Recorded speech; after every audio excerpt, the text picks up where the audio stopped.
السلام عليكم ورحمة الله وبركاته. اللهم صل وسلم وبارك عليك يا حبيبي يا رسول الله. في البداية أحب أرحب بالسادة المتابعين والسادة المشاهدين وأقول لكم كل سنة وأنتم طيبين، وحبايبنا كل اللي دخلوا قناتي أهلا وسهلا بكم واتشرف بمعرفتكم. تقولوا لي أنتم منين بتتابعونا من أنهي مكان. طبعا كل سنة وأنتم طيبين. احنا بدأت معاكم في تفريزات رمضان، عملت معاكم حاجات كتير. تمام. طبعا النهاردة قلنا هنفرز مع بعض شوية طماطم، هنعملهم بقى ايه عشان صلصة رمضان والحاجات دي. تمام. جبت بقى طبعا طماطم حمرا ما شاء الله جميلة.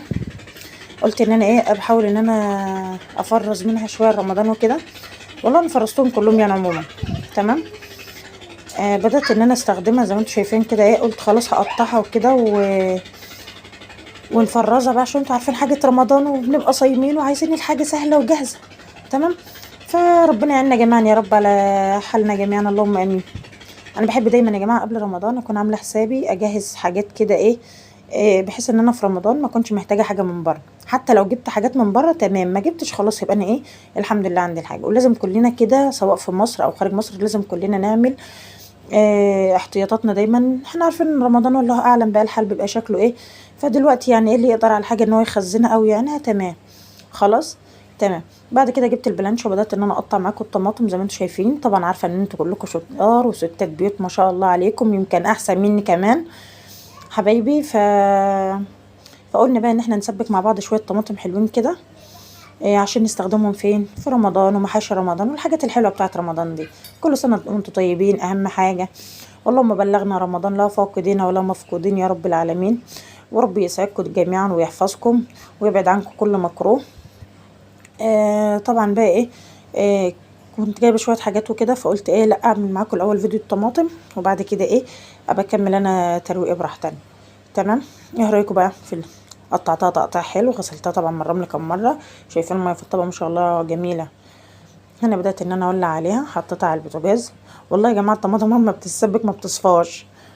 شايفين ده حله ما شاء الله، هي حله كبيره بس الكاميرا اللي جايباها من على بعيد حله كبيره ما شاء الله. بس زي ما انا قلت لكم ان الطماطم لما بتسبك بتنزل ميه كتير فما بتصفيش. فبس احسن ان هي تكون مسبكه وجاهزه عندك احسن ما تجيبها من بره. والله معلبه انت ما تعمليها على ايديك احلى كتير كتير كتير عم تشتريها من بره. طبعا هنا خلاص بقى بقينا تاني يوم سبتها بالليل. اتسبكت شايفين بقت قد ايه. سبتها انا بقى كده لتاني يوم وبدات ان انا ولعت عليها شويه، حسيت ان هي يعني زي اللي فيها حبه ميه صغيرين. قلت لا ولعت عليها تاني وبدأت ان انا اسيبها لما صفت ميتها خالص نشفت.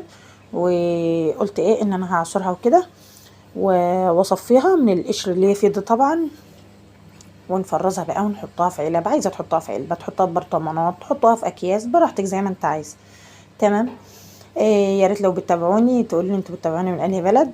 حبايب قلبي اخواتي ربنا يبارك فيكم يا رب، يا حبايبي اللي من مصر ومن خارج مصر. رب يبارك فيكم ويحفظكم ويبعد عنكم كل مكروه، اللهم امين يا رب العالمين. طبعا الفيش هنا بتعلق معايا جامد، فسندتها بقى بايديا كده شويه بس لقيتها اشتغلت تمام الحمد لله. خلاص هي كده اتعصرت ما شاء الله حلوه. جبت هنا المصفى بالعلبه بتاعتها دي، بدات ان انا اصفيها اول باول كده عشان يوم طويل بقى ولسه معايا شغل كتير هعمله انا بقى يعني وكده. بس قلت لا اخلص الاول من الطماطم قبل الكهرباء ما تقطع. المشكله عندنا يا جماعه في قطع الكهرباء دي معاناه، والله احنا في معاناه. بس الحمد لله ربنا يعيننا جميعا يا رب. واحب اقول لكم برضو كل سنه وانتم طيبين ويعود عليكم علينا الايام بخير يا رب، اللهم امين يا رب. بلغنا رمضان. حبايبنا يا رب ويطمن كل حبيب على الغالي يا رب. كل اللي ليه حبيب في الغربة او في اي مكان ربنا يطمنكم على بعض يا رب حبايبنا. واقول لكم كل سنه وانتم طيبين احلى اخوات في الدنيا. ربنا يبارك فيكم يا رب ويسعدكم زي ما بتسعدوني وبتكبروا بخاطري. ربنا يبارك فيكم. طبعا هنا شايفين والله العظيم الحله دي كلها صفت معايا ال3000 دول. هم ما شاء الله 3 حلوين يعني، بس صفت معايا الكميه دي. ولسه هفرز تاني رمضان ومفرزه برضو عندي يعني، انا حاطه عندي اصلا وبفرز دول. بس بحب دايما الطماطم تبقى جديده على طول يعني ما بحبش اركنها كتير. تمام. طبعا احسن حاجه ان انت تعمليها بعد ما تعملي الطماطم بالحركات اللي انا عملتها دي، اهم حاجه تكون ناشفه معاكي. بتجيبي شويه زيت وبتحطهم على وش الصلصه زي نظام ماده حافظه. تمام. اما بتعملها بالطريقه دي بتفضل معاكي محتفظه لو عندها سنه اتنين، تفضل ما تغيرش طعمها تفضل معاكي احلى من اللي بتشتريها من بره كمان. شايفين ما شاء الله، جميله جميله جميله.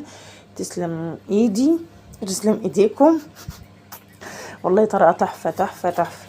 والله يا جماعه معلقتين منها بصي يعملوا لك احلى اكل، احلى طبخه.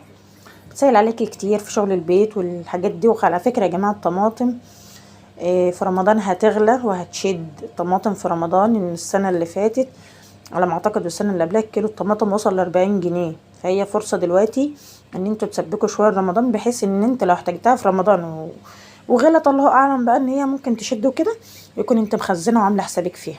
تمام تصلصيه. واحب اقول لكم ان انا وصلت في اخر الفيديو. اشوفكم في فيديو اخر ان شاء الله. مع السلامه. اترككم في رعايه الله.